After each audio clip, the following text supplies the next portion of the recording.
ধরিত্রীর বুকে গজিয়ে ওঠা এই দুব্ব ঘাস দেখেছেন? দুব্ব ঘাস, যা আমাদের পাকে শীতল রাখে। এতে যদি বসেন তাহলে মনে হবে নরম কোথাও বসে আছেন। এত ছোট হলেও কিন্তু এর মধ্যে গুণ আছে অনেকগুলি, আর যতটা ছোট এটা ততটাই বড় শিক্ষকও। কিভাবে? ভাবুন, পাতা ঝরার মরশুমের পরে সমস্ত পাতা একত্রিত হয়ে থাকে। একটা ছোট ফুলকি সবাইকে জ্বালিয়ে দিতে পারে, সমস্ত পাতা পুড়ে ছাই হয়ে যায়। কিন্তু এই ঘাসের কিছুই হয় না, সে যেমন ছিল তেমনই থাকে। কারণ কি হতে পারে? প্রথম কারণ, এরা ছোট হয়। দ্বিতীয় কারণ, এরা বিনম্র হয়, বড়ই সহজে দমে যায় এরা। তৃতীয় কারণ, এদের মধ্যে নমনীয়তা থাকে। আপনিও নিজেকে এরকমই বানিয়ে ফেলুন। কখনো নিজেই নিজেকে কারোর থেকে বড় মনে করবেন না। নিজের এই মনকে বিনম্র রাখুন। এবং সবথেকে বড় কথা, নিজের এই মনে সহানুভূতি, প্রেম আর বিশ্বাসের নমনীয়তা বজায় রাখবেন। যদি এরকম করতে পারেন তাহলে জীবন সবসময় সুখে কাটবে। রাধা রাধা। আমরা জীবনে এমন অনেক মানুষকে চিনি যারা অত্যন্ত শক্তিশালী, নিজের পরীক্ষা দিতে কখনো পিছপা হন না, খুব কঠোর হন, আত্মপ্রত্যয়ী হন, কিন্তু তাও তারা সাফল্য পান না। কেন? কি কারণ হতে পারে এর? লৌহ মানবের মতো ব্যক্তিত্বের অধিকারী হওয়া সত্ত্বেও তারা সফলতা কেন লাভ করেন না? আর কঠিন থাকবে না, তার উপরে এক আঘাত করুন আর চিনতে শিখুন সেই চিন্তাগুলো যা ক্রোধ বাড়িয়ে দেয়, আর সেগুলোকে শেষ করে দিন। নয়তো সেই রাগ আপনার পতন অবশ্যই ঘটাবে। রাধা রাধা। আপনি কখনো জীবনে সূর্যোদয় দেখেছেন? কত প্রশান্তিদায়ক, কত শক্তিদায়ক হয়। মনের মধ্যে যেন একটা নতুন প্রেরণা দান করে, একটা নতুন উৎসাহ। কিন্তু যদি আপনি উঠতে দেরি করেন তাহলে আপনি এই সূর্যোদয় দেখতেই পাবেন না। ঠিক এরকমই হয় আমাদের জীবনেও। সুযোগ সূর্যোদয়ের মতো। যদি আপনি আপনার জীবনে দরকারের চেয়ে বেশি অপেক্ষা করেন এই সুযোগের সদ্ব্যবহার করতে, তাহলে এই সুযোগ আপনার অপেক্ষা কখনোই করবে না, তা চলে যাবে। সেই জন্য এদের সামলে রাখুন। সঠিক সময় আসলে এই সুযোগের সদ্ব্যবহার করুন, নিজের কর্মকে সম্পূর্ণরূপে সার্থক করুন। এটাকে এক মুহূর্তের মতো দেখুন। যদি এরকম করেন তাহলে জীবনও সূর্যোদয়ের মতোই হবে। এতে সন্তুষ্টি থাকবে, গৌরব থাকবে, আর থাকবে শান্তি। রাধা রাধা। চিন্তা।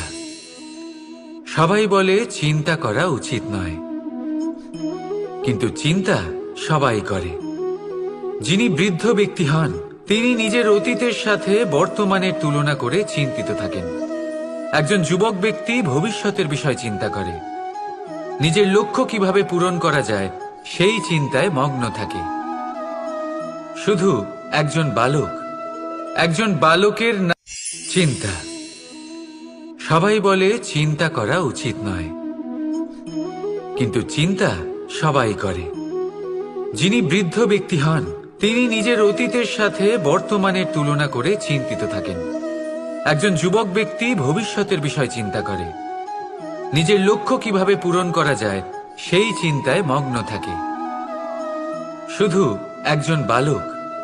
একজন বালকের না তো তার ভবিষ্যতের চিন্তা থাকে আর না অতীতের দুঃখ থাকে।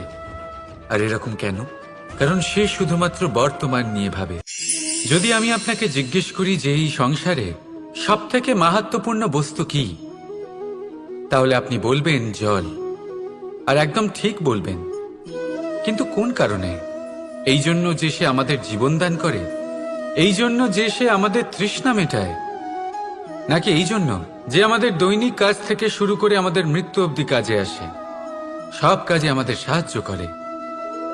না, এর পেছনে একটা কারণ হলো জলের প্রকৃতি। ভেবে দেখুন, সমুদ্রের এই জল সূর্যের তাপ সহ্য করে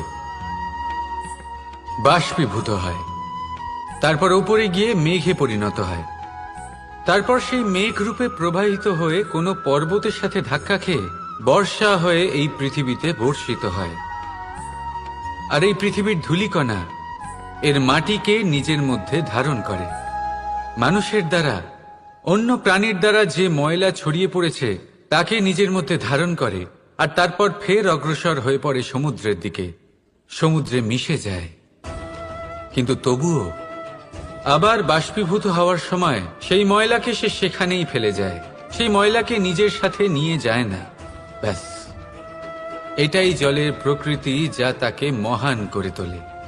আপনিও আপনার জীবনে আপনার কর্ম করুন, মহান কর্ম করুন, ভালোভাবে করুন, কিন্তু সেই কর্মের সাথে যে অহংকার আসে সেটা নিজের মধ্যে প্রবেশ করতে দেবেন না। তার থেকে ওপরে উঠুন। আপনি নিজেকে জলের মতো হালকা অনুভব করবেন। রাধা রাধা। প্রেম আর চাওয়া একই মনে হয়, তাই না? কিন্তু আসলে এরা আলাদা। এদের মধ্যে অনেক তফাৎ আছে। দেখতে গেলে প্রেম আর চাওয়া কখনোই এক হতে পারে না। এবার যদি আপনাকে আমি এক উদাহরণ দিই, যদি আপনি এই ফুলকে চান, তাহলে আপনি এটাকে তার ডাল থেকে ছিঁড়ে আপনার কাছে রেখে দেবেন। কিন্তু যদি আপনি একে ভালোবাসেন, তাহলে আপনি প্রতিদিন এসে এটার শিকড়ে জল দেবেন, যাতে সে আরো প্রস্ফুটিত হয়। শুধু এটাই তফাৎ চাওয়া আর প্রেমের মধ্যে। চাওয়া স্বার্থ হয়ে ওঠে, যেখানে প্রেম, প্রেম পরমার্থ হয়ে ওঠে। তাই কাউকে না চেয়ে ভালোবাসুন, জীবন ধন্য হয়ে উঠবে। রাধা রাধা। ভাগ্য, সময় ও কর্ম। দেখতে গেলে আমরা সবাই এই তিনটি শব্দের সাথে খুব ভালোভাবে পরিচিত। হয়তো আমাদের জীবনে আমরা এই তিনটি শব্দের প্রয়োগ অবশ্যই করে থাকি। দেখতে গেলে এই বিষয়ে প্রত্যেক ব্যক্তির দৃষ্টিভঙ্গি আলাদা। কেউ বলে সময়ই হলো সেই মাধ্যম যা ভাগ্য বানায়। কেউ বলে ভাগ্যই হলো সেই যা সময়কে বদলে দেয়। কেউ বলে ভাগ্য এবং কর্ম এই দুই একই দাঁড়িপাল্লার দুই দিক। যদি আপনাকে সত্যিটা বোঝাই, তাহলে ঠিক এইভাবে বোঝাবো। মনুষ্য জন্ম লাভ করা, মানুষ রূপে জন্মগ্রহণ করা, এটি ভাগ্যের হাতে থাকে। মৃত্যুকে প্রাপ্তি করা সময়ের হাতে থাকে। এই দুটি আমাদের হাতে নেই। কিন্তু মৃত্যুর পরেও চিরকালের জন্য অমর হয়ে থাকা, লোকের হৃদয়ে বসবাস করা, এটি অবশ্যই আমাদের হাতে আছে। আর এ আমরা অর্জন করতে পারি শুধুমাত্র আমাদের কর্মের দ্বারা। অর্থাৎ কর্মই হলো সব কিছুর আধার। তাহলে এর থেকে কখনো বিচলিত হবেন না। শ্রেষ্ঠ কাজটা করতে থাকুন, আর আমার সাথে ভালোবেসে বলুন রাধা রাধা। প্রসন্নতা। এই প্রসন্নতা এমন কোন অনুভূতি নয় যা সৃষ্টিতে শুরু থেকেই ছিল। প্রসন্নতা হলো এমন এক অনুভূতি যা আপনাকে নিজের কর্মের দ্বারা অর্জন করতে হয়। আর যত অন্যকে দেবেন, ততই তা অঙ্কুরিত হবে। অর্থাৎ যতটা প্রসন্নতা অন্যকে দিতে পারবেন, ততটাই প্রসন্নতা নিজে চলে আপনার কাছে আসবে। এবার আপনি বলবেন, এ তো অত্যন্ত কঠিন কাজ, এ কিভাবে সম্ভব হবে? সবাইকে প্রসন্ন রাখা তো স্বয়ং মহাদেবেরও সাধ্য নয়। আমরা তো হলাম সাধারণ মানুষ, এ কিভাবে হতে পারে? চলুন, আপনার এই কথা আমি মেনে নিলাম। সবাইকে প্রসন্ন রাখা সম্ভব নয়, এটা 100% সত্যি কথা, কিন্তু আমরা চেষ্টা তো করতেই পারি যে প্রসন্নতা না হোক, আমরা যেন কাউকে দুঃখ না দিই। এটা তো আমরা করতেই পারি। যত এই দুঃখ দূর হবে ততটাই সুখ ছড়িয়ে পড়বে, আর যত এই সুখ ছড়িয়ে পড়বে ততই বাড়বে এই প্রসন্নতা। তাহলে আসুন এই প্রসন্নতার সাথেই বলুন, রাধা রাধা। ক্ষমা, 2 অক্ষরের এই শব্দ বলতে, শুনতে, লিখতে গেলে কত সোজা মনে হয়, কিন্তু একে কার্যকরী করা ততটাই কঠিন। সত্যি কথা বলতে কি, এটা শক্তিশালীদের কাজ, দুর্বলের নয়। ক্ষমা চাইবার জন্য আপনাকে আপনার দম্ভ ত্যাগ করে বিনম্রতার ধরাতলে আসতেই হবে, আর ক্ষমা করার জন্য ততটাই ঔদার্যের প্রয়োজন হয়ে থাকে। এবার ভাবুন, সিংহ, যাকে জঙ্গলের রাজা মানা হয়, সে ওই হরিণকে ক্ষমা করতে পারে যে তার ঘুম ভাঙিয়েছে। আপনি কেন করতে পারবেন না? যেখানে সিংহ যদি চায় তাহলে এক প্রহারেই সেই হরিণকে শেষ করতে পারে। জীবনে একটা কথা মনে রাখবেন, যদি আপনার মধ্যে ক্ষমা করার বা ক্ষমা চাওয়ার ক্ষমতা থাকে, যদি আপনার মধ্যে সেই সামর্থ্য থাকে, তাহলে আপনি দুর্বল নয়, আপনি অত্যন্ত শক্তিশালী। কারণ আপনার কাছে সেই শক্তি আছে যা হলো অত্যন্ত মহান। রাধা রাধা। ক্ষমা, 2 অক্ষরের এই শব্দ বলতে, শুনতে, লিখতে গেলে কত সোজা মনে হয়, কিন্তু একে কার্যকরী করা ততটাই কঠিন। সত্যি কথা বলতে কি, এটা শক্তিশালীদের কাজ, দুর্বলের নয়। ক্ষমা চাইবার জন্য আপনাকে আপনার দম্ভ ত্যাগ করে বিনম্রতার ধরাতলে আসতেই হবে, আর ক্ষমা করার জন্য ততটাই ঔদার্যের প্রয়োজন হয়ে থাকে। এবার ভাবুন, সিংহ, যাকে জঙ্গলের রাজা মানা হয়, সে ওই হরিণকে ক্ষমা করতে পারে যে তার ঘুম ভাঙিয়েছে। আপনি কেন করতে পারবেন না? যেখানে সিংহ যদি চায় তাহলে এক প্রহারেই সেই হরিণকে শেষ করতে পারে। জীবনে একটা কথা মনে রাখবেন, যদি আপনার মধ্যে ক্ষমা করার বা ক্ষমা চাওয়ার ক্ষমতা থাকে, যদি আপনার মধ্যে সেই সামর্থ্য থাকে, তাহলে আপনি দুর্বল নয়, আপনি অত্যন্ত শক্তিশালী। কারণ আপনার কাছে সেই শক্তি আছে যা হলো অত্যন্ত মহান। রাধা রাধা। আমরা জীবনে বাঁচার জন্য কিছু না কিছু করতে থাকি। কিছু কাজ আমরা করে থাকি আর্থিক স্বাচ্ছল্যতার জন্য, কিছু কাজ আমরা করে থাকি এই মনকে প্রসন্ন করার জন্য। কিন্তু আমাদের মধ্যে বেশিরভাগ মানুষ এই ভেবে ভেবে চিন্তার মধ্যে থাকেন যে কোনো কাজ আমরা যা ভেবেছি সেটা সেভাবে ঠিক হলো না, বা এই কাজ সম্পূর্ণ হলো না, বা কাজের পরিমাণ দেখে দুশ্চিন্তা করতে থাকেন। এবার এই যে দুশ্চিন্তা, এটা দুঃখকে আহ্বান করে, আর দুঃখ প্রতি মুহূর্তে আমাদের মেরে ফেলে। তাহলে ভাবুন, এ কি সত্যি? কাজের পরিমাণ কি আমাদের সত্যি সত্যি মেরে ফেলতে থাকে? কখনোই নয়।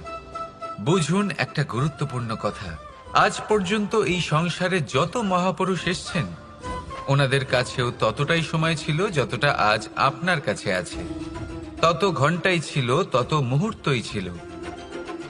পার্থক্য শুধু এটাই, ওনারা চিন্তা করে সময় নষ্ট করেননি, তারা পরিকল্পনা করেছেন, তাকে কার্যকর করেছেন, আর জীবনে মহান থেকে মহানতর কাজ করেছেন, যার জন্য আজও আমরা ওই মহাপুরুষদের স্মরণ করে থাকি। একটা গুরুত্বপূর্ণ কথা মনে রাখবেন, কাজের পরিমাণ কখনো আমাদের মেরে ফেলে না, কাজের দুশ্চিন্তা আমাদের মেরে ফেলে। তাই এই চিন্তাকে কোথাও ত্যাগ করুন আর নিরন্তর চেষ্টা করতে থাকুন, পরিকল্পনা করতে থাকুন এবং জীবনে সামনে এগোতে থাকুন। আনন্দই আনন্দ পাবেন।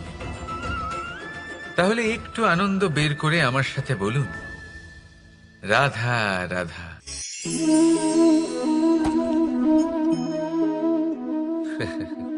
আপনি কি কখনো কোনো গাছের গায়ে পাথর ছুঁড়ে মেরেছেন? আজ না হোক ছোটবেলায় কখনো না কখনো নিশ্চয়ই ছুঁড়েছেন। এখনো বাচ্চারা সেটাই করে থাকে। কিন্তু আপনি কি কখনো ভেবে দেখেছেন যে কেন সেই গাছের ওপরই পাথর ছুঁড়ে মারা হয় যাতে ফল থাকে? কোনো সাধারণ বা ফলবিহীন গাছের ওপর এত পাথর কেন ছোড়া হয় না? কারণ খুবই সহজ, আমরা ফল খেতে চাই, আর সেটা পারার জন্য আমরা পাথর ছুঁড়ে সেগুলিকে প্রাপ্ত করার চেষ্টা করি। আর অন্যদিকে সেই গাছ এই পাথরের রূপে বিরোধিতা সহ্য করে, তবুও সেখানেই দাঁড়িয়ে থাকে যেখানে তার অবস্থান। সেই ফল আমাদের দিতে থাকে যা সর্বদা আমাদের দিয়ে এসেছে, আর সেই জন্যই সে আমাদের কাছে মূল্যবান। তাই মনে রাখবেন, আপনার জীবনেও এরকম অনেক মানুষ আসবেন বা হয়তো এখনই আছে যারা আপনার বিরোধিতা করেন, যারা আপনার জীবনে সংকট ডেকে আনেন, আপনাকে দোষারোপ করেন, কিন্তু আপনার নজর সেদিকে থাকা উচিত নয়।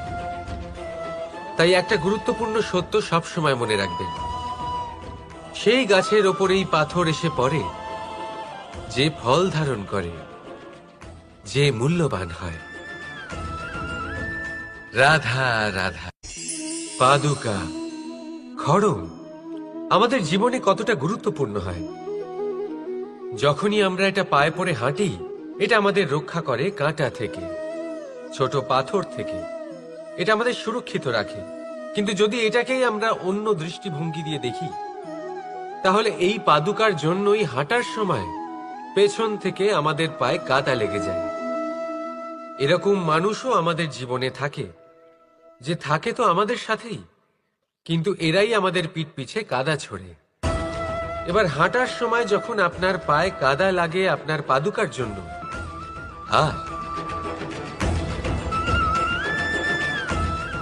রাধা রাধা। যদি আমি আপনাকে জিজ্ঞেস করি যে এই সংসারে সবথেকে মাহাত্ম্যপূর্ণ বস্তু কি, তাহলে আপনি বলবেন জল। আর একদম ঠিক বলবেন। কিন্তু কোন কারণে? এই জন্য যে সে আমাদের জীবন দান করে?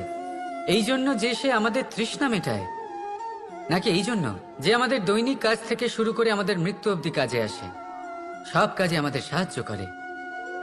না, এর পেছনে একটা কারণ হলো জলের প্রকৃতি। ভেবে দেখুন, সমুদ্রের এই জল সূর্যের তাপ সহ্য করে বাষ্পীভূত হয়, তারপর উপরে গিয়ে মেঘে পরিণত হয়, তারপর সেই মেঘ রূপে প্রবাহিত হয়ে কোনো পর্বতের সাথে ধাক্কা খেয়ে বর্ষা হয়ে এই পৃথিবীতে বর্ষিত হয়। আর এই পৃথিবীর ধূলিকণা এর মাটিকে নিজের মধ্যে ধারণ করে। মানুষের দ্বারা, অন্য প্রাণীর দ্বারা যে ময়লা ছড়িয়ে পড়েছে তাকে নিজের মধ্যে ধারণ করে, আর তারপর ফের অগ্রসর হয়ে পড়ে সমুদ্রের দিকে, সমুদ্রে মিশে যায়। কিন্তু তবুও আবার বাষ্পীভূত হওয়ার সময় সেই ময়লাকে সে সেখানেই ফেলে যায়, সেই ময়লাকে নিজের সাথে নিয়ে যায় না। ব্যাস, এটাই জলের প্রকৃতি, যা তাকে মহান করে তোলে। আপনিও আপনার জীবনে আপনার কর্ম করুন, মহান কর্ম করুন, ভালোভাবে করুন, কিন্তু সেই কর্মের সাথে যে অহংকার আসে সেটা নিজের মধ্যে প্রবেশ করতে দেবেন না। তার থেকে ওপরে উঠুন, আপনি নিজেকে জলের মতো হালকা অনুভব করবেন। রাধা রাধা।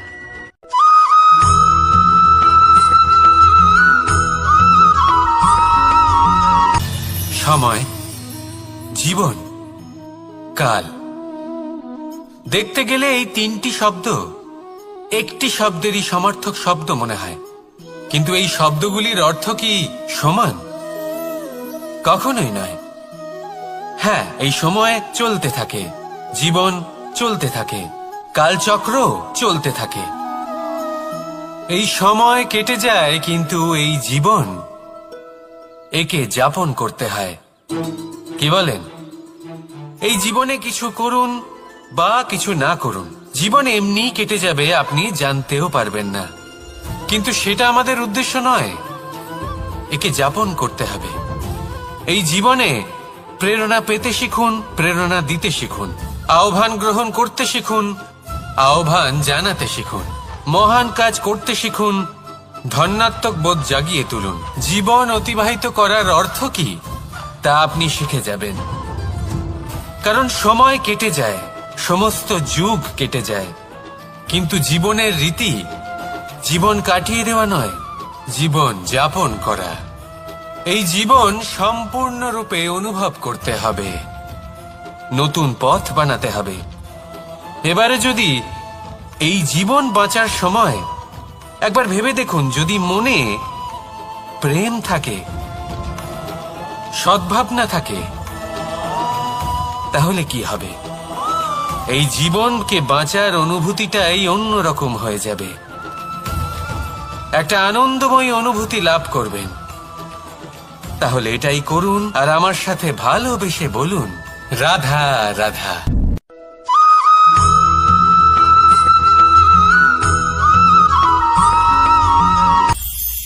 এটা হলো ধান গাছ। এর থেকে যে চাল উৎপন্ন হয় তা মানুষ গ্রহণ করেন। আর এটা কি? এ হলো জংলি ঘাস। একবার ভেবে দেখুন, যদি এই জংলি ঘাস ধান গাছের আশেপাশে থাকে তাহলে কি হবে? ধান উৎপন্ন হতে পারবে? তা উৎকৃষ্ট হতে পারবে? আমরা কি তা গ্রহণ করতে পারবো? কখনোই নয়। এই জংলি ঘাস ধানকে নষ্ট করে দেবে, কিন্তু নিজে জীবিত থাকবে। এটাই হলো আজকের শিক্ষা। এই সংসারে যদি আপনি নীতির পথে চলতে চান, উচিত কর্ম করতে চান, সংসারকে সেবা করতে চান, তাহলে জংলি ঘাসের মতো ব্যক্তিদের থেকে সবসময় দূরে থাকতে হবে। সেই ব্যক্তি যারা দুর্নীতি এবং মিথ্যা দ্বারা পরিপূর্ণ, যাদের ব্যবহার অশুভ, যাদের অনেক অশুভ গুণ রয়েছে, তারা সঠিক নয়। সেই সকল ব্যক্তি যাদের চরিত্র অত্যন্ত দুষ্ট হয়, তারা হয় শুভ চরিত্রের ব্যক্তিকে একদম নষ্ট করে দেয়, নয় নিজের মতো বানিয়ে তোলে। তাই যদি আপনি নীতির পথে চলতে চান, এই সংসারের জন্য শুভ কর্ম করতে চান, তাহলে সেই সঙ্গ লাভ করুন যে সঙ্গ জ্ঞানে পরিপূর্ণ, যাদের মধ্যে অনেক গুণ আছে, যাদের থেকে প্রতিদিন কিছু শিখতে পারবেন। এমন ব্যক্তির সাথে জীবন অতিবাহিত করুন, দুরাচারীদের থেকে দূরে থাকুন। তবেই এই মন প্রসন্ন হয়ে বলবে, রাধা রাধা।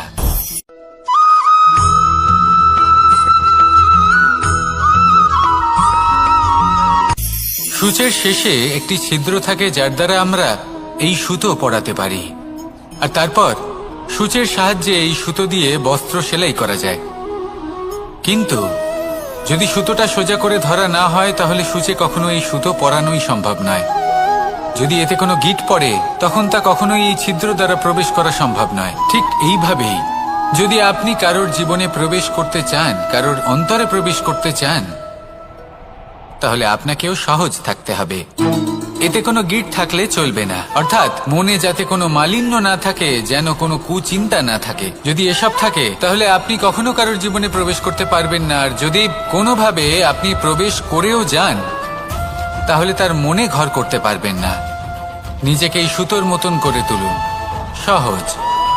মনে যেন কোনো কুচিন্তা না থাকে, সবার প্রতি যেন সদ্ভাবনা থাকে, শুভ চিন্তা থাকে। এমনটা করতে থাকুন।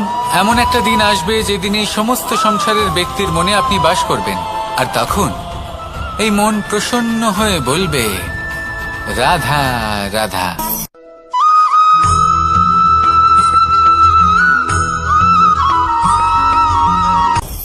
আপনি কখনো পর্বতের শিখরে উঠেছেন? আপনি দেখতে পাবেন পর্বতের পদতলে প্রচুর সুন্দর ফুল রয়েছে, সবুজ বনানী রয়েছে। যত আপনি ওপরে উঠতে থাকবেন, তত ফুল কমতে থাকবে, সবুজ বনানী কমতে থাকবে। আরো কিছুটা ওপরে উঠলে কাঁটা জাতীয় গাছ দেখতে পাবেন, শুকনো গাছ দেখতে পাবেন। আরো যদি ওপরে ওঠেন, তাহলে পাষাণ দেখতে পাবেন। আরো ওপরে উঠলে হিমখণ্ড দেখতে পাবেন। এই যে পর্বত, তা মনুষ্য জীবনের সব থেকে উত্তম উদাহরণ। মানুষ যখন সাফল্যের শিখরে পৌঁছতে চান, মহানুভবতার শিখরে পৌঁছতে চান, পথে যত আস্তে আস্তে উপরে উঠতে থাকেন, ততই ভৌতিক বস্তু তার থেকে বিচ্ছিন্ন হতে থাকে। যদি তিনি সেই ভৌতিক বস্তুগুলি ত্যাগ না করতে পারেন, তাহলে কখনোই সেই স্থানে পৌঁছতে পারবেন না। আর মানুষ যদি উচিত ত্যাগ করতে পারেন, পথে অগ্রসর হতে থাকেন, এগোতে থাকেন, তাহলে একদিন না একদিন তিনি মহানুভবতার, জ্ঞানের, সাফল্যের হিমের স্বাদ অবশ্যই লাভ করবেন। মনে রাখবেন, মানব জীবনে ত্যাগ হলো অত্যন্ত গুরুত্বপূর্ণ অংশ। আসুন আমার সাথে ভালোবেসে বলুন, রাধা রাধা।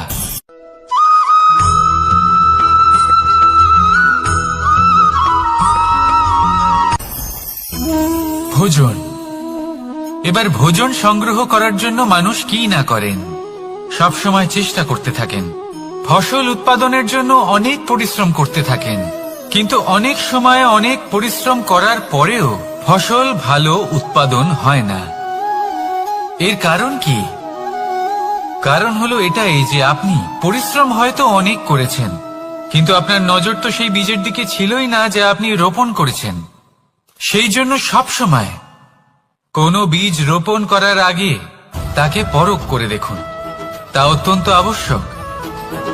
আর সেইভাবেই যখনই কোনো কর্মের প্রশ্ন আসে, তাহলে সেখানে শুধুমাত্র পরিশ্রম যথেষ্ট নয়। সেই কাজের প্রতি আপনার কর্তব্য কি, আপনার উদ্দেশ্য কি, সেটা জানা হলো অত্যন্ত গুরুত্বপূর্ণ। তাই কর্ম করুন, কিন্তু সেই কর্মের প্রতি আপনার যা উদ্দেশ্য তার মাহাত্ম্য বুঝতে চেষ্টা করুন। তাহলে আসুন আমার সাথে ভালোবেসে বলুন, রাধা রাধা।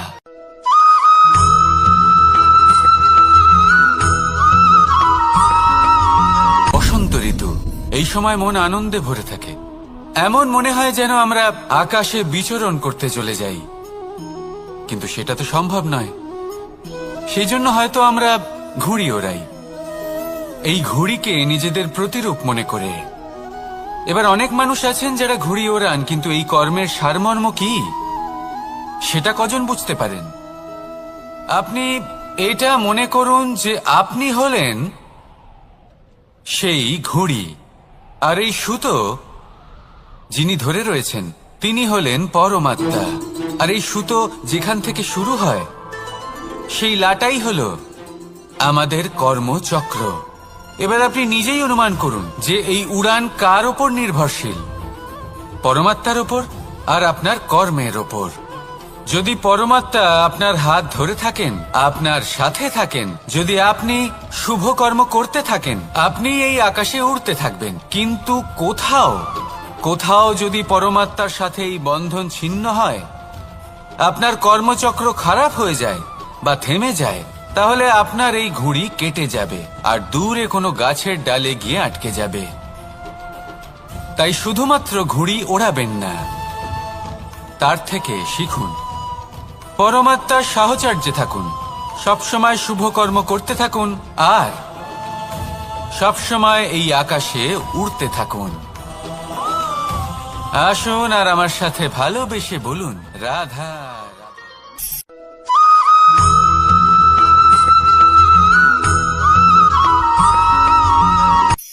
এই সংসারে সাফল্য লাভ করার জন্য জ্ঞানের প্রয়োজন হয়, পরিশ্রমের প্রয়োজন হয়, দৃঢ় নিষ্ঠার প্রয়োজন হয়, নিরন্তর চেষ্টা করা প্রয়োজনীয়।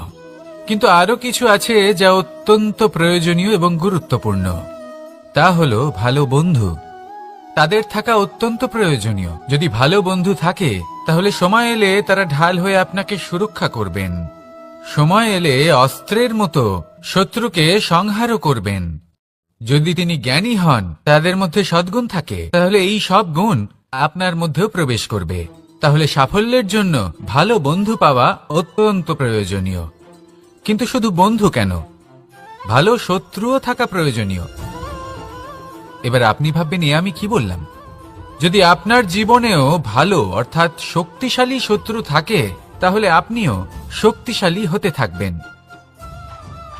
এই শত্রু আপনাকে প্রেরিত করবে আরো বেশি শক্তিশালী হয়ে ওঠার। কখনো কোনো হরিণকে দেখুন, তীব্র গতিতে দৌড়তে থাকে। কেন তীব্র গতিতে দৌড়য়? এই কারণে নয় যে কোথাও তার জন্য মধুর ঘাস অপেক্ষা করে রয়েছে, না। সে এই কারণে তীব্র গতিতে দৌড়য় কারণ সেটা না করলে তার পেছনে একটি সিংহ আছে যে ওকে নিজের ভোজন করে ফেলবে। তাই জীবনে বিপদ, সংকট, এই সবকিছুও হলো অত্যন্ত গুরুত্বপূর্ণ। তার সম্মুখীন হতে শিখুন আর আমার সাথে ভালোবেসে বলুন, রাধা রাধা।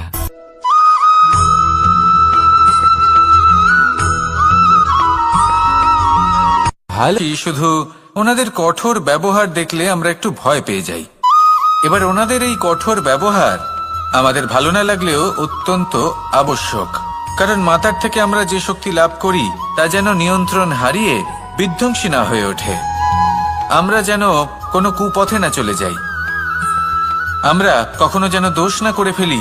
শুধু সেই জন্য পিতা এবং গুরু একটু কঠোর হয়ে ওঠেন, এবং ওনাদের এই কঠোর আচরণ ভবিষ্যতে গিয়ে আমরা অবশ্যই বুঝতে পারি। জীবনে কিছু বছর আমরা এগিয়ে যাই আর তারপর আমরা বুঝতে পারি যে বাবা এবং গুরু আমাদের যথেষ্ট ভালোবাসতেন, কিন্তু ওনাদের ভালোবাসার বহিঃপ্রকাশ আলাদা। প্রয়োজনীয় হলো এটা দেখার, এটা বোঝার যে শুরু থেকে আমাদের প্রতি ওনাদের আচরণ কেমন ছিল। ওনাদের কঠোর হওয়ার পেছনে ওনাদের ভালোবাসাটা বোঝার চেষ্টা করুন, ওনাদের চিন্তাটা বোঝার চেষ্টা করুন, ওনাদের পথপ্রদর্শনের আড়ালে আপনার ভবিষ্যতের জন্য যে পরিকল্পনা ওনারা করেছেন সেটা বোঝার চেষ্টা করুন। তখন আপনারা বুঝতে পারবেন ওনাদের ভালোবাসাকে। আপনার মনের মধ্যে আপনা থেকেই ওনাদের প্রতি সম্মান জেগে উঠবে। নিজের পিতা এবং নিজের গুরু এই দুজনের প্রতি কৃতজ্ঞতা প্রকাশ করুন আর আমার সাথে ভালোবেসে বলুন, রাধা রাধা।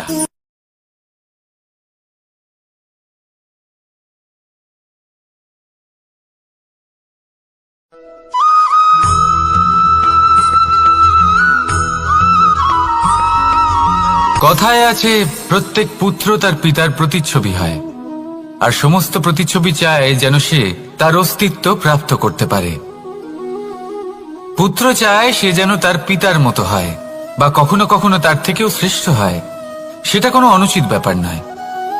অনুচিত তখন হয় যখন পুত্র নিজের পিতার মতো হবার স্বপ্ন পূরণ করতে গিয়ে বা তার থেকেও শ্রেষ্ঠ হওয়ার স্বপ্ন পূরণে অনুচিত পথের আশ্রয় নেয়, কারণ তারপরে সে তার পিতার গুণগুলি আত্মসাৎ করতে চায় না। সে শুধুই এটা চায় যে সংসারের চোখে যেন আমি শ্রেষ্ঠ প্রমাণিত হই। এটা অনুচিত। সংসারে এমন অনেক মানুষ আছেন যারা এই কারণে শ্রেষ্ঠ হবার চেষ্টা করেন যাতে তার পরিবারের, তার পিতার সম্মান বৃদ্ধি পায়। এমনও মানুষ থাকেন, আর এটাই হলো পার্থক্য উদ্দেশ্যের। মনে রাখবেন, যদি আপনার উদ্দেশ্য শুভ হয় তাহলে পথও শুভ হবে, যদি আপনার উদ্দেশ্য অশুভ হয় তাহলে পথও অশুভ হবে। তাহলে নিজের পিতার মতো হবার চেষ্টা অবশ্যই করুন, তার থেকেও শ্রেষ্ঠ হওয়ার চেষ্টা অবশ্যই করুন, কিন্তু মনে রাখবেন আপনার সংকল্প আর আপনার উদ্দেশ্য এই দুই শুভ হওয়া উচিত। তাহলে আসুন আর আমার সাথে ভালোবেসে বলুন, রাধা রাধা।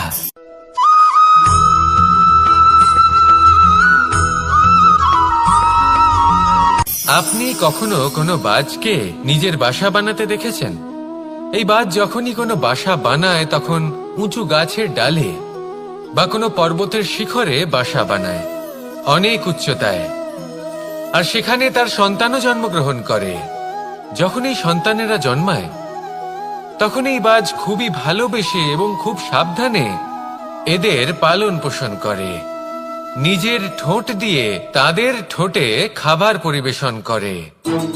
কিন্তু যেই সেই সন্তানেরা হৃষ্টপুষ্ট হয়ে যায় এবং সেই কথা বাজ নিজে বুঝতে পেরে যায়, সেই বাজ নিজেই সেই বাসা ছিন্ন ভিন্ন করে দেয়।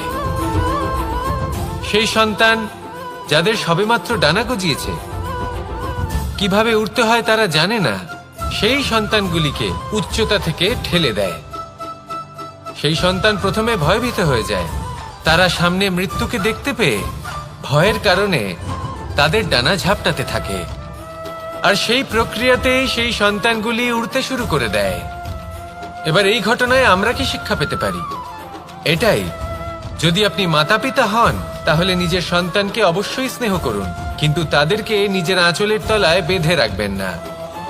যদি আপনি চান আপনার সন্তান জীবনে উন্নতি করুক, তাহলে নিজের মুঠো থেকে তাদের স্বতন্ত্র করে দিন। এই সংসারে সংঘর্ষ করতে দিন। সেই সন্তান নিজেই বুঝতে পারবে যে জন্মের সময় পাওয়া ডানা কি করে ব্যবহার করতে হয়। আর আপনার চোখের সামনে আপনার সন্তান এই আকাশে উড়তে থাকবে। তাহলে আসুন আমার সাথে ভালোবেসে বলুন, রাধা রাধা।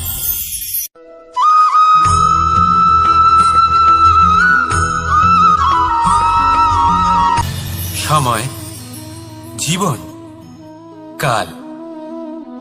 দেখতে গেলে এই তিনটি শব্দ একটি শব্দেরই সমার্থক শব্দ মনে হয়, কিন্তু এই শব্দগুলির অর্থ কি সমান? কখনোই নয়। হ্যাঁ, এই সময় চলতে থাকে, জীবন চলতে থাকে, কালচক্র চলতে থাকে। এই সময় কেটে যায়, কিন্তু এই জীবন একে যাপন করতে হয়। কি বলেন? এই জীবনে কিছু করুন বা কিছু না করুন, জীবন এমনি কেটে যাবে, আপনি জানতেও পারবেন না। কিন্তু সেটা আমাদের উদ্দেশ্য নয়, একে যাপন করতে হবে।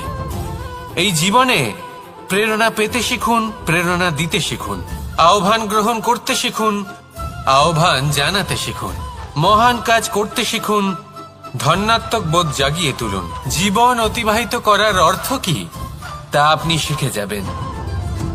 কারণ সময় কেটে যায়, সমস্ত যুগ কেটে যায়, কিন্তু জীবনের রীতি জীবন কাটিয়ে দেওয়া নয়, জীবন যাপন করা। এই জীবন সম্পূর্ণরূপে অনুভব করতে হবে, নতুন পথ বানাতে হবে। এবারে যদি এই জীবন বাঁচার সময় একবার ভেবে দেখুন, যদি মনে প্রেম থাকে, সদ্ভাবনা থাকে, তাহলে কি হবে? এই জীবনকে বাঁচার অনুভূতিটাই অন্যরকম হয়ে যাবে, একটা আনন্দময় অনুভূতি লাভ করবেন। তাহলে এটাই করুন আর আমার সাথে ভালোবেসে বলুন, রাধা রাধা।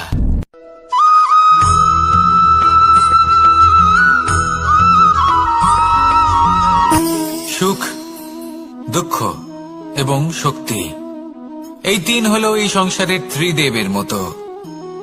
আমাদের জীবনে যা কিছু ঘটছে এই তিনটির ভিত্তির উপরেই হচ্ছে।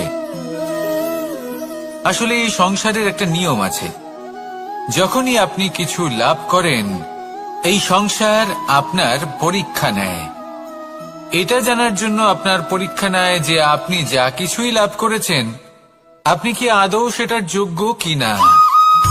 ঠিক সেইভাবেই এই সুখ, দুঃখ এবং শক্তি আপনার পরীক্ষা নিয়ে থাকে। যখন সুখ আসে তখন সে আপনার পরীক্ষা নেয় যে আপনার মধ্যে অহংবোধ জাগ্রত হয়নি তো। যদি অহংবোধ চলে আসে তাহলে সুখ সেখানেই সঙ্গ ত্যাগ করে। দুঃখ আপনার ধৈর্যের পরীক্ষা নিতে থাকে, আর যদি আপনার মধ্যে ধৈর্য না থাকে তাহলে এটা আপনাকে আরো বেশি দুঃখের গভীর অন্ধকারে ঠেলে দেবে। সেখানে শক্তি পরীক্ষা নেয় আপনার বিনম্রতার। যদি আপনি বিনম্র না হন তাহলে হয় এই শক্তি আপনার সঙ্গ ত্যাগ করবে, নয় এই শক্তি বিনম্রতার অভাবে আপনার পতনের কারণ হতে পারে।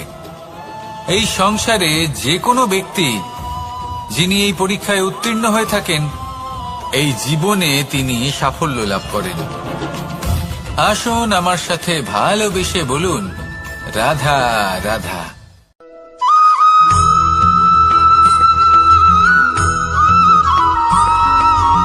কখনো কখনো আমরা ভাবি যে কোনো ব্যক্তি যিনি ধর্মের পথে চলেছেন, যদি তার দ্বারা কোনো ভুল হয়ে থাকে তাহলে নিয়তি তাকে সেই মুহূর্তেই কঠোর শাস্তি দেন।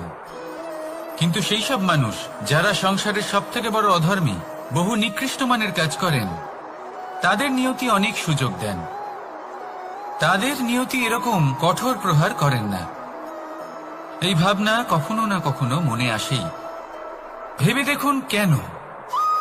আসলে জীবনকে বেশিরভাগ মানুষ একভাবেই দেখে থাকেন, বিভিন্ন স্তরে একে দেখা উচিত। এবার আপনি বলুন, এই সংসারে কোনো অধর্মী কখনো প্রেরণার উৎস হতে পারেন? কখনোই নয়। যে মানুষ নিজের আত্মাকে মলিন করে ফেলেছেন তিনি এই সংসারকে কিভাবে প্রেরণা যোগাবেন? উনি নিজেই বুঝতে পারেন না কোনটা করা উচিত, ধর্ম কোনটা। তাই নিয়তি তাকে একটা সুযোগ দেন, এটা বোঝার সুযোগ দেন যে কোনটা উচিত, কোনটা ধর্ম। সুযোগ দেন নিজের বিবেক জাগিয়ে তোলার, তাকে সুযোগ দেন নিজের অন্তরাত্মার ডাক শোনার। যখন তাতেও কাজ হয় না, তখন নিয়তির কাছে একটাই পথ বাকি থাকে, আর তা হল মহাবিনাশ। মহাবিনাশ হয়তো দেরিতেই আসতে পারে, কিন্তু তা অবশ্যই আসবে। আর যখন মহাবিনাশ আসে, তখন মহাবিনাশের যন্ত্রণা সমগ্র মানব জীবনের যন্ত্রণার থেকে অনেক বেশি হয়। এই কথাটা সবসময় মনে রাখবেন। আর অন্যদিকে যে মানুষ ধর্মের পথে চলছেন, তার দ্বারা যদি কোনো ভুল হয়ে থাকে, তখন নিয়তি তার পরীক্ষা নেন। কিছুক্ষণের জন্য মানুষের মনে হতে পারে নিয়তি তাকে কঠোর শাস্তি দিয়েছেন।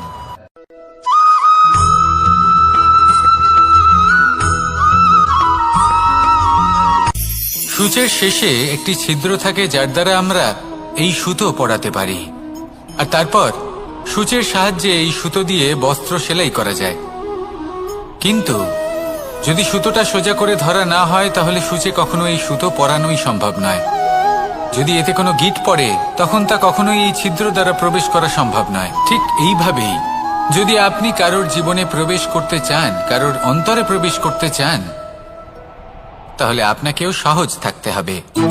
এতে কোনো গিঁট থাকলে চলবে না, অর্থাৎ মনে যাতে কোনো মালিন্য না থাকে, যেন কোনো কুচিন্তা না থাকে। যদি এসব থাকে, তাহলে আপনি কখনো কারোর জীবনে প্রবেশ করতে পারবেন না। আর যদি কোনোভাবে আপনি প্রবেশ করেও যান, তাহলে তার মনে ঘর করতে পারবেন না। নিজেকে এই সুতোর মতন করে তুলুন, সহজ। মনে যেন কোনো কুচিন্তা না থাকে, সবার প্রতি যেন সদ্ভাবনা থাকে, শুভ চিন্তা থাকে। এমনটা করতে থাকুন। এমন একটা দিন আসবে যেদিন এই সমস্ত সংসারের ব্যক্তির মনে আপনি বাস করবেন, আর তখন এই মন প্রসন্ন হয়ে বলবে, রাধা রাধা।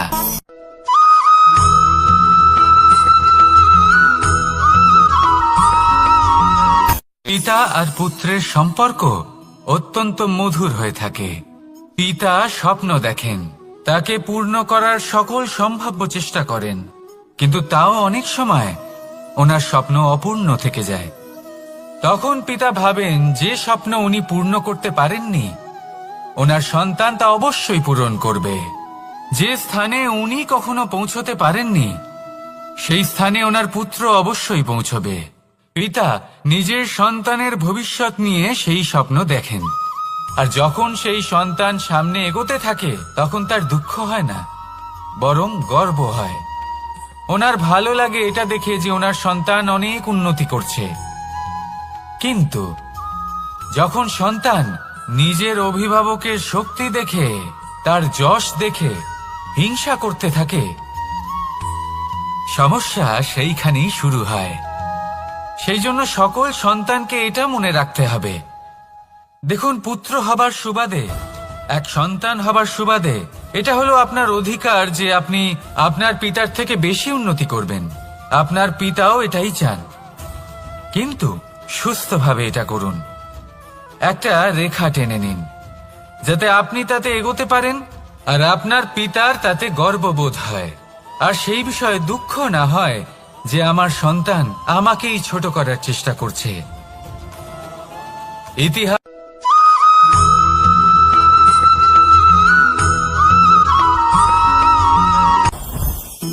জীবনে কিছু শেখা অত্যন্ত গুরুত্বপূর্ণ। এবার কি কি শিখতে হবে, সেই সব শেখানোর জন্য অনেক শিক্ষক রয়েছেন, কিন্তু কি শিখবেন না আর কি করবেন না, এটা আমাদের নিজের অভিজ্ঞতা দিয়ে শিখতে হয়। কিন্তু তার মানে এটা নয় যে যদি আপনাকে শিখতে হয় যে আগুনের তাপ কতটা, আপনাকে আগুনের মধ্যে হাত দিতে হবে। না, অন্য কারোর অভিজ্ঞতা দ্বারাও শিখতে পারেন। প্রশ্ন শুধুমাত্র একটাই যে আপনি কি শিখতে চান নাকি চান না। যদি আপনি এটাই ভাবেন যে আমি শুধুই নিজের অভিজ্ঞতা দ্বারাই শিখতে চাই, তাহলে জীবনকাল ছোট মনে হবে, অনেক কিছুই শিখতে পারবেন না। তাই নিজের সাথে সাথে বড়দের অভিজ্ঞতা দ্বারাও শেখা শুরু করে দিন। এই সংসারের অভিজ্ঞতা দ্বারা শিখতে শুরু করে দিন। আর এটা নিশ্চিত রূপে শেখা আবশ্যক যে কখন কি করবেন না, কোথায় থামতে হবে আর কোথায় থামবেন না। তাহলে আসুন আর আমার সাথে ভালোবেসে বলুন, রাধা রাধা।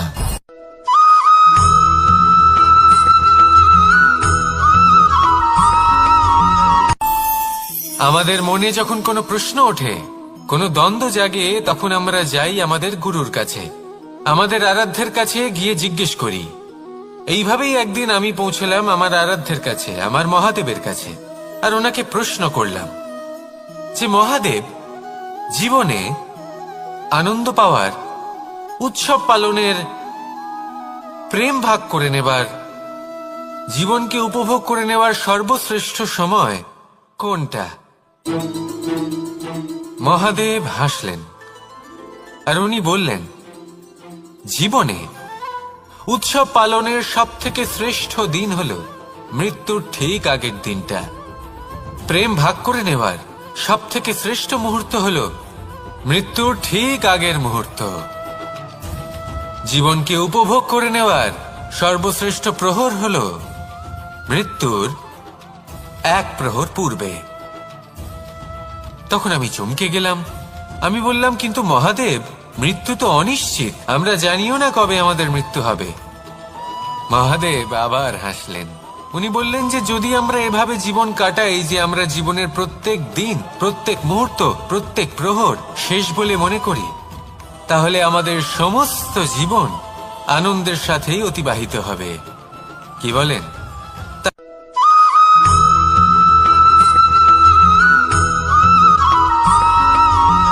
পঞ্চতত্ত্বের মধ্যে দ্বিতীয় তত্ত্ব হল ধরণী, ভূমি, যাকে আমরা ধরণী মাতা বলি। এই ধরণী ধৈর্য ধারণ করে, আর এর ওপরেই আমাদের সমগ্র সংসার নির্ভরশীল। কারণ এই ভূমি সহ্য ক্ষমতা রাখে, এর সহ্য ক্ষমতা হল অপরিসীম। সন্তান যতই আঘাত প্রদান করুক না কেন, প্রেম পূর্বক সহ্য করে, আর তার বদলে অমূল্য রত্ন প্রদান করে। সন্তান যদি হাল চালায়, তাহলে তার বদলে তাকে অন্ন প্রদান করে। এটাই হলো ধরণী। এবার এর থেকে আমরা কি শিক্ষা পেতে পারি?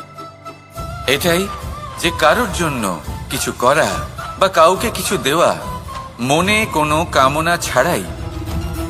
আর এই কথাটা বুঝে যান, যদি কারোর জন্য কামনা না রেখে বা কোনো পাওয়ার আশা না রেখে কারোর জন্য কিছু করেন বা কারোকে কিছু দেন, যদি এটা আপনি শিখতে পারেন, তবে আপনি ভালোবাসতে শিখে গেছেন। আর সেই জন্যই এই ধরিত্রীকে মাতা বলা হয়। কারণ মাতা শুধু উনি নন যিনি গর্ভে সন্তানকে ধারণ করেন, মাতা তো উনিও যিনি জীবন বাঁচতে শেখান, যিনি জীবন বাঁচার উদাহরণ প্রদান করেন। তাহলে ধরণীর থেকে এই নিঃস্বার্থ ভাব শিখুন, নিঃস্বার্থ ভালোবাসা শিখুন, আর এই ভালোবাসার সাথেই বলুন, রাধা রাধা।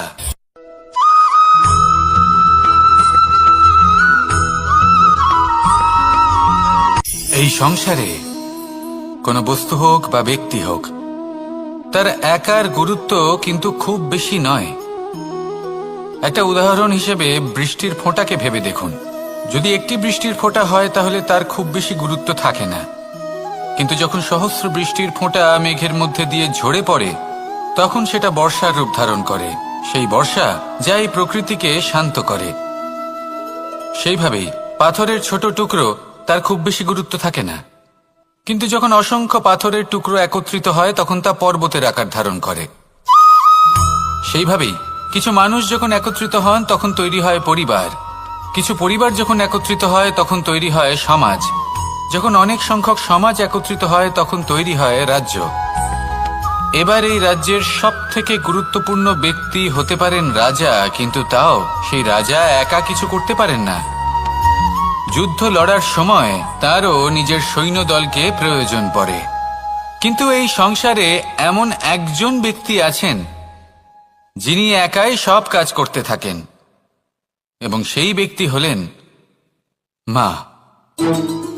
আমাদের জীবনে একজন পিতার ভূমিকা কিন্তু নিঃসন্দেহে অমূল্য, কিন্তু আমাদের সকলের জীবনে যে ভূমিকা একজন মায়ের তা অন্য কারোর থাকে না।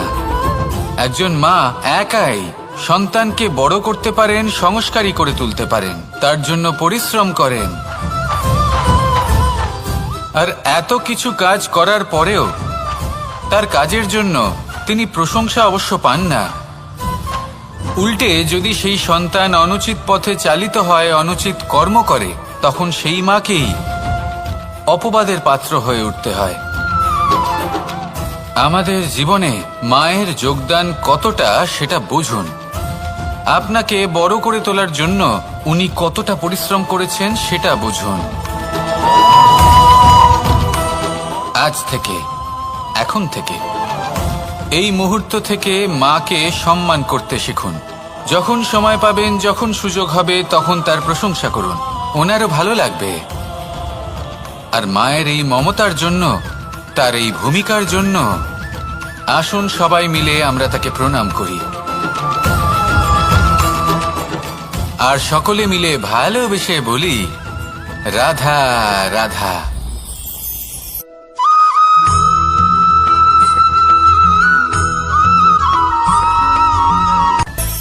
মানুষের মধ্যে একটা বিচিত্র প্রবৃত্তি থাকে, অন্য সকলের বিষয়ে, তাদের জীবনের বিষয়ে, তাদের ব্যক্তিত্বের বিষয়ে, তাদের ভবিষ্যতের বিষয়ে অনুমান করা। এটা হলো অনুচিত। কারোর অতীতকালকে দেখে লোকে ভবিষ্যৎ বলে দিতে পারেন, বর্তমানকে দেখে ভবিষ্যতের বিষয়ে অনুমান করে ফেলেন। উদাহরণ দিতে হলে বলবো, কোনো দাসকে দেখুন, ওকে দেখে লোকে বলে যে ওর ভবিষ্যৎ সেটাই হতে পারে, অনুমান করে ফেলেন। আর এই রাজাকে দেখুন, উনি তো কত সুখী হবেন, উনি তো জগতের সব থেকে অধিক সুখী মানুষ, কত সুখ সুবিধা আছে ওনার কাছে, ধারণা করে ফেলেন। তবে সত্য তো এটাই যে কারোর ব্যক্তিত্বের বিষয়ে, তাদের ভবিষ্যতের বিষয়ে আপনি পূর্ণ সত্য কখনোই বলতে পারবেন না, শুধু অনুমান করতে পারবেন। আর এই অনুমান করে সত্যি কোনো লাভ হয় না, কারণ এই কাল সেটা হলো অত্যন্ত শক্তিশালী। কালো থেকে কালোতর কয়লাকেও হিরেতে পরিণত করতে পারে, অনেক বড় বড় রাজাকেও বিদূষক বানিয়ে ফেলতে পারে এক মুহূর্তেই। তাহলে আপনি অনুমান করে কি লাভ? কি পেলেন অনুমান করে? সেই জন্য কারোর বিষয়ে কোনো অনুমান করবেন না, তার ভবিষ্যতের বিষয়ে অনুমান করতে যাবেন না, কারোর বিষয়ে কোনো ধারণা করে নেবেন না। কিছু করতে হলে ভালোবাসুন, সবার মধ্যে ভালোবাসা ছড়ান, সবার মধ্যে ধন্যাত্মক ভাব ছড়ান। এই মন প্রসন্ন হয়ে বলবে, রাধা রাধা।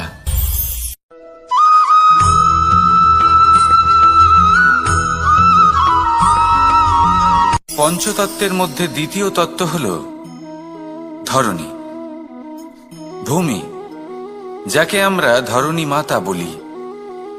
এই ধরণী ধৈর্য ধারণ করে, আর এর ওপরেই আমাদের সমগ্র সংসার নির্ভরশীল। কারণ এই ভূমি সহ্য ক্ষমতা রাখে, এর সহ্য ক্ষমতা হলো অপরিসীম।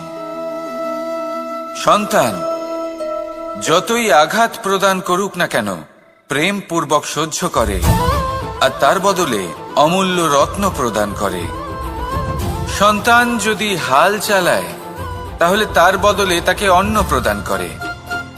এটাই হলো ধরণী। এবার এর থেকে আমরা কি শিক্ষা পেতে পারি?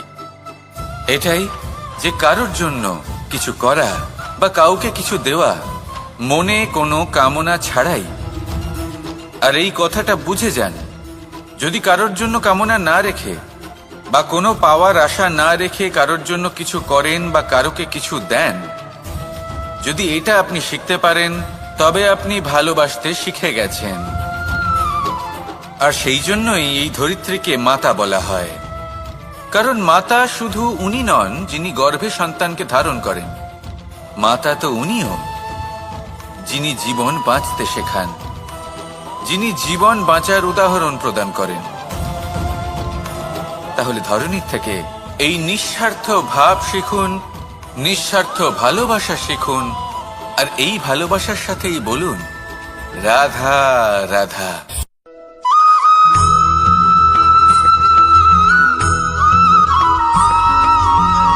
সংসারে আমাদের জীবনে যখন কোনো সুখ বা দুঃখ আসে, তার জন্য আমরা কাউকে না কাউকে অবশ্যই দায়ী করে থাকি, তাই না? এই ব্যক্তি আমাদের সাথে এরকম কাজ করেছেন, তাই আমার সাথে এমন হলো। ওই ব্যক্তি যদি এমনটা না করতেন, তাহলে আজ আমি ওই স্থানে পৌঁছতে পারতাম। সবই আপনার দৃষ্টিভঙ্গির ওপর নির্ভরশীল, আর যদি আপনার দৃষ্টিভঙ্গি এমন হয়, তাহলে তা অনুচিত। সত্যি কথা বলতে, এই সংসারে ভিন্ন ভিন্ন ধরনের মানুষ আছে। এটা আপনার উপর নির্ভর করছে কিভাবে তাদের স্বাগত জানাবেন। একবার ভাবুন, আমি আমার দুটো হাত সামনে নিয়ে এলাম, দুটো মুঠো খুলে দিলাম। দুই প্রকারের মানুষ আসবেন, কিছু না কিছু দিয়ে যাবেন। এই মুঠো যদি আমি বন্ধ করে দিই, তাহলে না কেউ আমাকে কিছু দিতে পারবে, না আমার কিছু যাবে আসবে। নিশ্চয়ই বুঝতে পারছেন এই দুই ধরনের ব্যক্তি কারা এবং তারা কি দিয়ে যান। আমি যদি নিজের মুঠো খুলে দিই, তাহলে কিছু ভালো মানুষ আসবেন, আমাকে আনন্দ, সন্তুষ্টি, জ্ঞান প্রদান করে যাবেন, ভালো অভিজ্ঞতা দিয়ে যাবেন। কোনো খারাপ ব্যক্তি যদি আসেন, তাহলে তিনিও খারাপ অভিজ্ঞতা দেবেন, যার থেকে আমি শিক্ষা লাভ করব। এই সব কিছু আমি লাভ করতে পারি। মুঠো যদি বন্ধ করে রাখি, তাহলে আমি কিছুই পাবো না। দেখুন, এই সংসারে প্রত্যেকের জীবনে এইরকম। প্রত্যেকের জীবনে সবকিছুই আছে, ভালো খারাপ দুই মানুষই আছে। ভালো অভিজ্ঞতা আছে, খারাপ অভিজ্ঞতা আছে। নির্ভর করছে আপনার উপর যে আপনি কি করবেন, এনাদের স্বাগত কিভাবে জানাবেন, কার থেকে কি বুঝবেন, কি শিখতে পারবেন, আর কোন দৃষ্টিভঙ্গি নিয়ে অগ্রসর হবেন। এটাই নির্ধারণ করবে যে আপনার জীবন কেমন হবে। আসুন আমার সাথে ভালোবেসে বলুন, রাধা রাধা।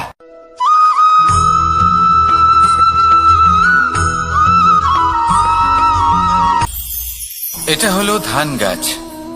এর থেকে যে চাল উৎপন্ন হয় তা মানুষ গ্রহণ করেন। আর এটা কি?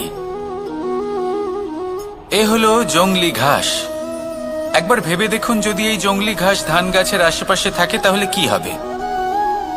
ধান উৎপন্ন হতে পারবে? তা উৎকৃষ্ট হতে পারবে? আমরা কি তা গ্রহণ করতে পারবো? কখনোই নয়।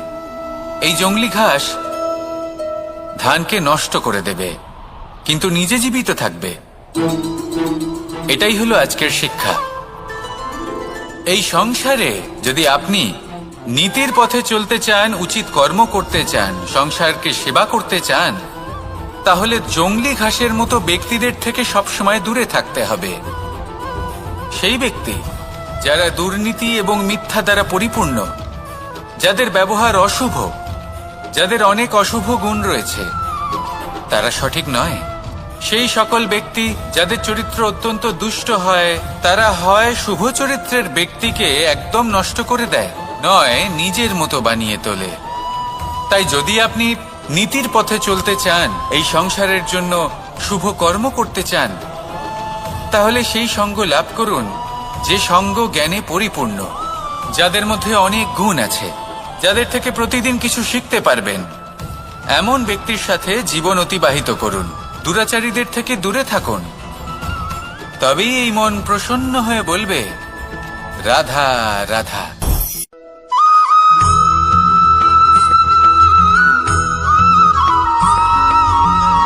মানুষের মানসিকতা এমন হয় যে সে যতটা করে, আশা করে যে তার থেকে অনেক বেশি তার বদলে সে পাবে। দেখুন, সবকিছুই আপনার ভাবনা চিন্তার উপর নির্ভর করছে। আপনি যদি ফলের বিষয়ে ভেবে কর্ম করতে থাকেন, তাহলে সেটা অনুচিত। জীবনের আসল আনন্দ হলো নিজের কর্ম করতে থাকা, ফলের চিন্তা করা উচিত নয়। যদি আপনি এরকম ভাবেন যে আমি এতটা করছি, আমার এতটা পাওয়া উচিত, সেই ভাবনা অনুচিত।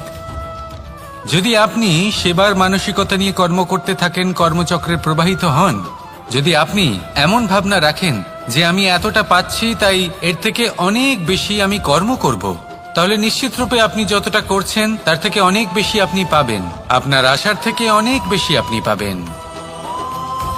শুধু জীবনে অনেক বেশি কাজ করতে থাকুন, ফলের চিন্তা করবেন না। আর মনে রাখবেন, এই ভাবনাই সব থেকে বড় বীজ। কর্মের উপর বিশ্বাস রাখুন, জীবনে যা যা আপনি চান সবই সুখময় হবে।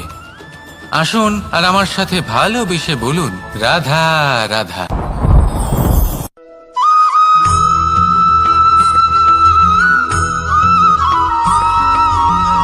আপনি কখনো কোনো বাজকে নিজের বাসা বানাতে দেখেছেন?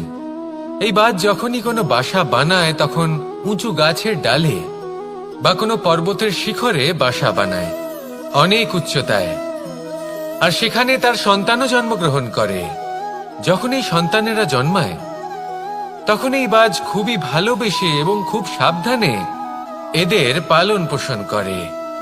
নিজের ঠোঁট দিয়ে তাদের ঠোঁটে খাবার পরিবেশন করে। কিন্তু যেই সেই সন্তানেরা হৃষ্টপুষ্ট হয়ে যায় এবং সেই কথা বাজ নিজে বুঝতে পেরে যায়, সেই বাজ নিজেই সেই বাসা ছিন্ন ভিন্ন করে দেয়। সেই সন্তান যাদের সবেমাত্র ডানা গজিয়েছে, কিভাবে উড়তে হয় তারা জানে না, সেই সন্তানগুলিকে উচ্চতা থেকে ঠেলে দেয়। সেই সন্তান প্রথমে ভয়ভীত হয়ে যায়। তারা সামনে মৃত্যুকে দেখতে পেয়ে ভয়ের কারণে তাদের ডানা ঝাপটাতে থাকে। আর সেই প্রক্রিয়াতেই সেই সন্তানগুলি উড়তে শুরু করে দেয়। এবার এই ঘটনায় আমরা কি শিক্ষা পেতে পারি? এটাই, যদি আপনি মাতা পিতা হন তাহলে নিজের সন্তানকে অবশ্যই স্নেহ করুন, কিন্তু তাদেরকে নিজের আঁচলের তলায় বেঁধে রাখবেন না। যদি আপনি চান আপনার সন্তান জীবনে উন্নতি করুক, তাহলে নিজের মুঠো থেকে তাদের স্বতন্ত্র করে দিন। এই সংসারে সংঘর্ষ করতে দিন। সেই সন্তান নিজেই বুঝতে পারবে যে জন্মের সময় পাওয়া ডানা কি করে ব্যবহার করতে হয়। আর আপনার চোখের সামনে আপনার সন্তান এই আকাশে উড়তে থাকবে।